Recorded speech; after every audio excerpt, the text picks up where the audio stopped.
First in first out method की। First in first out में हम लोग क्या करते हैं, जो सबसे पहले खरीदा वो सबसे पहले बेचेंगे।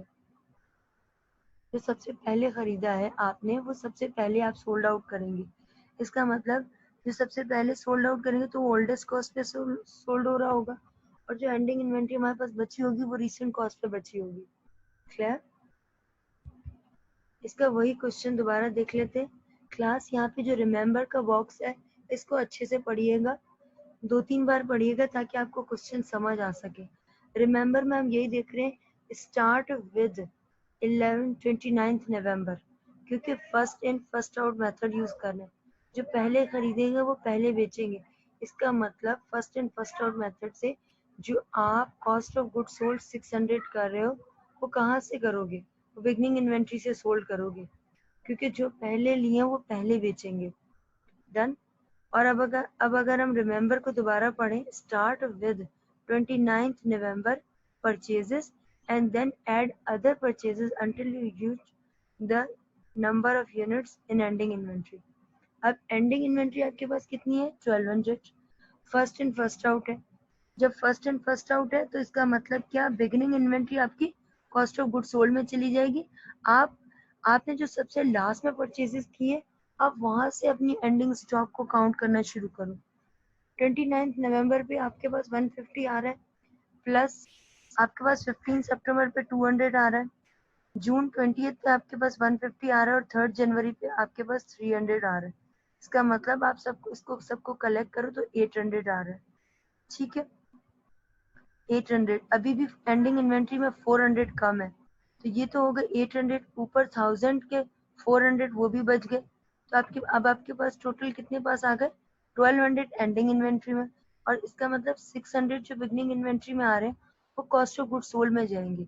इसका मतलब एंडिंग इन्वेंट्री की जो पर यूनिट कॉस्ट होगी वो आप नवंबर से शुरू करोगे, नवंबर के बाद सितंबर, सितंबर के बाद जून, जून के बाद जनवरी, जनवरी के बाद बिगनिंग इन्वेंट्री में जाओगे।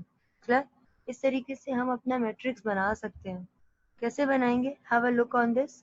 सबसे पहले now let's complete the table. Table कैसे बनेगा, टेबल इस तरह से बनेगा।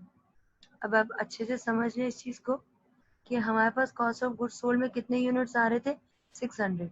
क्योंकि first in first out method था तो हमने फॉरन फर्स्ट ट्रांजेक्शन पोस्ट कर दी कि 600 वो 1000 इन्वेंट्री के में से 600 आपके कॉस्ट ऑफ गुड सोल्ड में चले गए।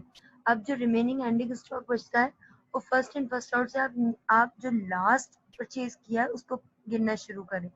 जब आप नीचे से गिनना शुरू करेंगे 29 नवंबर से और आप बिगनिंग इन्वेंट्री तक जाएंगे तो 1200 का अमाउंट आ जाएगा। Clear? Now we have allocated the cost to all 1200 units in ending inventory. Clear?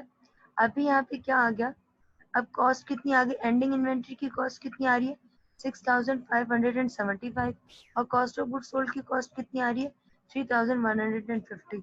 अगर हम इन दोनों को मिला लें तो हमारे पास cost of goods available for sale आ जाएगा 9729, दोनों को ऐड करने से।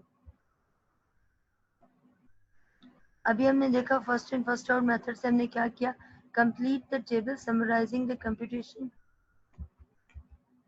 अब हमने यहाँ पे देख लिया, क्योंकि प्रीवियस स्लाइड में हमने कैलकुलेट किया कि कॉस्ट का अमाउंट कितना आ रहा है, और उसके बाद एंडिंग इन्वेंट्री का और कॉस्ट ऑफ गुड सोल्ड की कॉस्ट क्या क्या आ रही है। तो हमने जब ये कैलकुलेट किया तब हमने लिखा एंडिंग इन्वेंट्री का आ रहा है 6575 and cost of good sold का आ रहा है 3150। डन। आई होप सो यहाँ पे आपको first in first out method समझ आएगा।